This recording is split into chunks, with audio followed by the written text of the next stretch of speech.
Kaget ya? Oke, cerita kita kali ini kembali lagi dengan cerita horor yang lainnya. Gimana? Kalian udah nonton cerita horor yang sebelumnya belum? Kalau belum, klik di sini nih. Oh, sini. Pernah nggak sih kalian lagi di rumah sendiri terus merasakan sesuatu yang aneh gitu? Kayak misalnya lampunya tiba-tiba agak berkedip-kedip sendiri, terus barang-barang pada gerak, terus ngelihat bayangan, misalnya bayangan sesuatu dan bukan bayangan sendiri tapi ya bayangan yang lain kayak gitu. Mungkin kejadian yang kalian alami ini sama dengan kejadian yang diceritakan oleh salah satu subscriber dari cerita kita. Penasaran? Simak sampai habis. Kejadian yang dialami sama pengirim cerita ini sebut saja Kak U ya. Dia adalah seorang perempuan dan kejadian ini terjadi kira-kira 4 tahun yang lalu. Kak U pindah ke suatu kontrakan bersama dengan suaminya. Nah, mereka kira-kira baru 3 minggu lah berada di kontrakan yang barunya ini. Pada awalnya biasa saja, tidak ada yang aneh dengan kontrakan barunya si Kak U ini. Nah, pada suatu hari, suami dari Kak U itu harus lembur kerja, sehingga mengharuskan suami dari Kak U ini harus pulang pada keesokan harinya.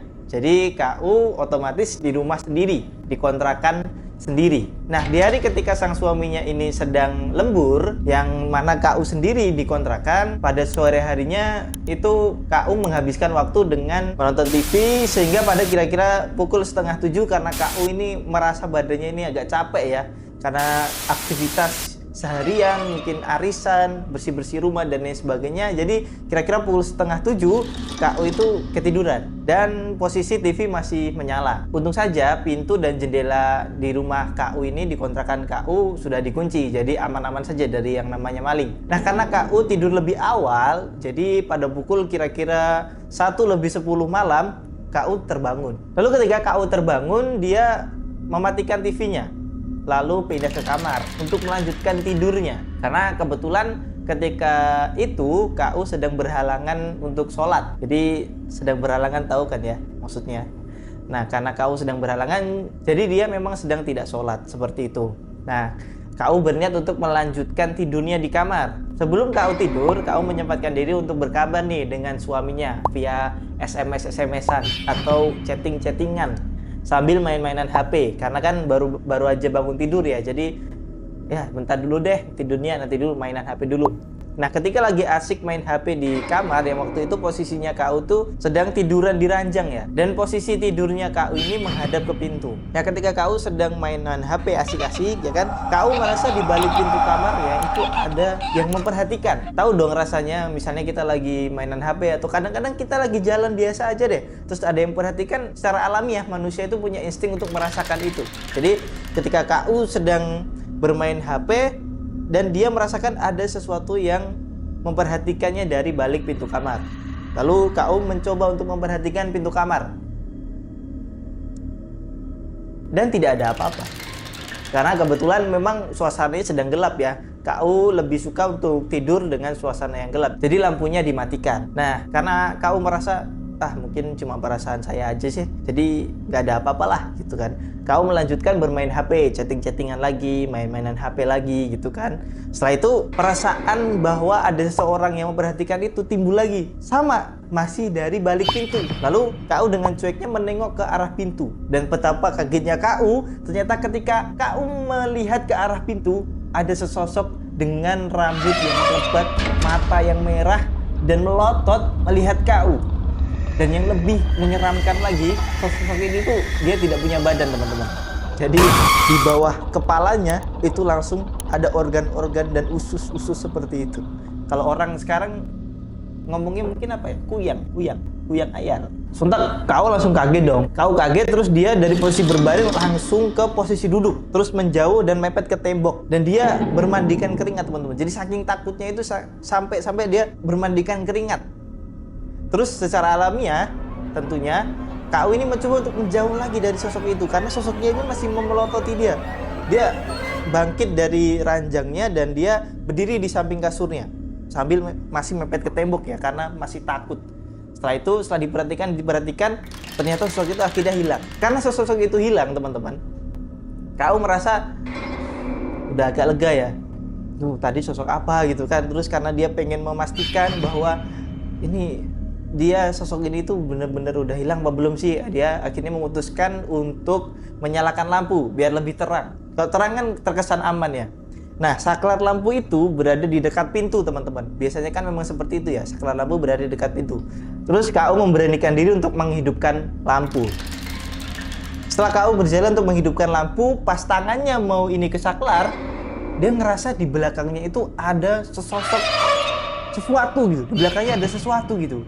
Lagi-lagi ya, kalau misalnya kita lagi jalan atau apa terus ada yang memperhatikan, kan pasti secara alamiah kita akan ngerasa kalau ada yang memperhatikan. Ini sama teman-teman, pada saat KU ini mau menghidupkan lampu, dia ngerasa di belakangnya ini ada sesuatu.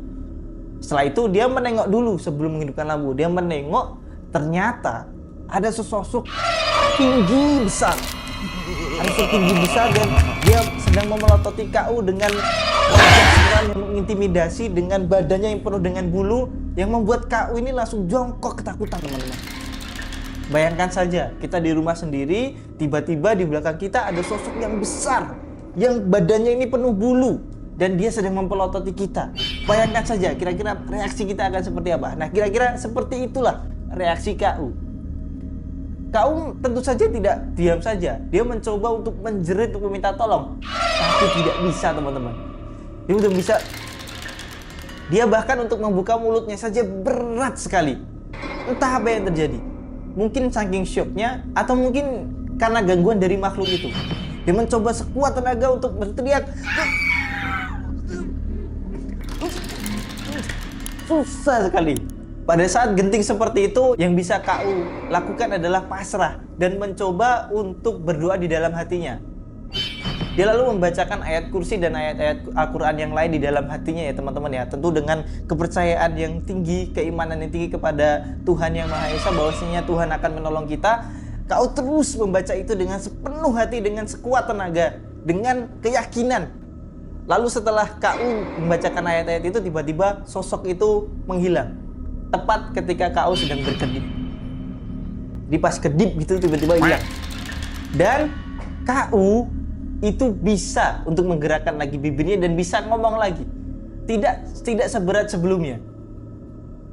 Akhirnya KU mencoba untuk menenangkan diri sejenak, teman-teman. Menenangkan diri, terus menghidupkan lampu untuk memastikan hal-hal yang seperti itu sudah tidak ada, benar-benar sudah menghilang. Dan akhirnya KU mencoba untuk mengatur nafas, lalu untuk mencoba lebih menenangkan diri lagi. Tentu dengan suasana yang masih mencekam dan ketakutan ya teman-teman ya. Lalu kira-kira pada pukul 2.40 teman-teman, ketika KU sudah mulai tenang, KU sudah bisa mencerna apa yang terjadi, bahwasanya dia sedang diganggu oleh makhluk-makhluk halus yang menyeramkan itu. Dia merasa kebelet pipis teman-teman. Jadi dia ngerasa kebelet. Kebetulan kamar mandinya KU itu berada di belakang kontrakan, jadi posisinya ada di belakang. Dan karena gelap, jadi harus berjalan dan menghidupkan lampu. Dan KU sudah trauma ya dengan hal itu, dengan suasana gelap. Dia mau mencoba menghidupkan lampu, ternyata di belakangnya ada sosok yang tadi. Nah, karena KU takut dan masih trauma dengan hal tersebut, KU memutuskan untuk numpang buang air kecil di tempat tetangganya. Yang KU tahu bahwasanya tetangganya ini adalah wanita yang soleh. Jadi tetangganya ini sering sholat malam teman-teman. Dan KU yakin bahwasanya pasti tetangga saya sudah bangun. Jadi KU memberanikan diri untuk keluar rumah dan mengetuk-ketuk pintu tetangganya. Dan ternyata benar teman-teman, tadi tetangganya ini masih bangun tuh teman-teman. Assalamualaikum. Assalamualaikum. Waalaikumsalam. KU, ada apa? Aku mau numpang buang air kecil. Loh, kenapa? Emang kamar mandinya rusak? Nanti aja aku ceritain. Lalu KU langsung menuju ke kamar mandi. Bukan karena apa-apa ya, karena sebenarnya KU ini udah kebelet banget teman-teman. Nah, ketika sudah selesai dari kamar mandi, KU ini akhirnya keluar dan juga duduk di ruang tamu dari tetangganya itu. Lalu tetangganya nyamperin sambil ngasih minum. Ada apa KU? Tentu saja sebagai tetangga yang baik ya, dia langsung bertanya, ada apa gitu kan. Lalu KU mencoba untuk mengatur nafas dan menceritakan semua yang terjadi padanya baru aja ini. dengan sedetail mungkin ke temennya ini, ke tetangganya ini. Lalu ternyata tanggapan dari tetangganya ini sangat mengejutkan ya teman-teman ya. Karena ternyata sebelum KU ngontrak di situ, udah ada sepasang suami istri yang sebelumnya juga sudah ngontrak di tempat KU yang sekarang. Tapi mereka cuma bertahan sekitar 6 bulan saja karena gak tahan dengan gangguan-gangguan yang terjadi sama mereka. Jadi bisa dibilang kalau memang rumah itu sudah berhantu teman-teman. Dan yang lebih mengejutkan lagi, ternyata kontrakan yang ditempati oleh KU ini sudah kosong selama 4 tahun. Ngeri juga ya kalau kita ninggalin bangunan atau tempat tinggal kita terlalu lama. Bisa-bisa jadi rumahan. Lalu setelah bercerita dengan tetangganya ini dan tentunya dengan ngobrol-ngobrol yang lain ya, waktu sudah menunjukkan waktu subuh teman-teman. Dan walaupun KU ini nggak sholat, tetapi dia tetap ada di rumah tetangganya ini. KU memutuskan untuk meminta izin kepada tetangganya ini untuk di situ agak lama sampai mataharinya kelihatan, sampai agak siangan lah.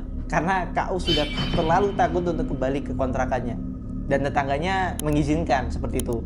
Lalu ketika matahari sudah mulai tinggi, KU akhirnya pulang ke rumah. A few moments later. Setelah itu KU tidak beraktivitas banyak teman-teman dan lebih banyak menghabiskan waktunya di luar rumah karena sudah terlalu takut ya. Sampai akhirnya suaminya datang kira-kira pukul 2 siang dan KU pun sebagai istri yang baik ya, dia tidak langsung curhat teman-teman, dia tidak langsung bercerita, dia menyajikan dulu untuk suaminya kopi dan lain-lain lah karena suaminya kan telah habis bekerja ya. Setelah suaminya cukup beristirahat, akhirnya KU memutuskan untuk bercerita apa yang dialaminya malam itu.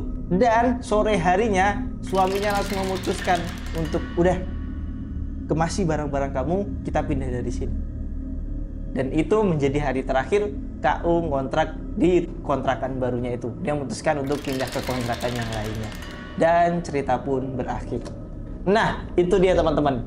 Jadi agak ngeri juga ya kalau kita meninggalkan rumah atau bangunan itu terlalu lama tanpa ditinggali, tanpa ada penghuninya. Karena percaya nggak percaya, memang rumah-rumah yang dalam tanda kutip serem itu memang rumah-rumah yang biasanya jarang ditinggali.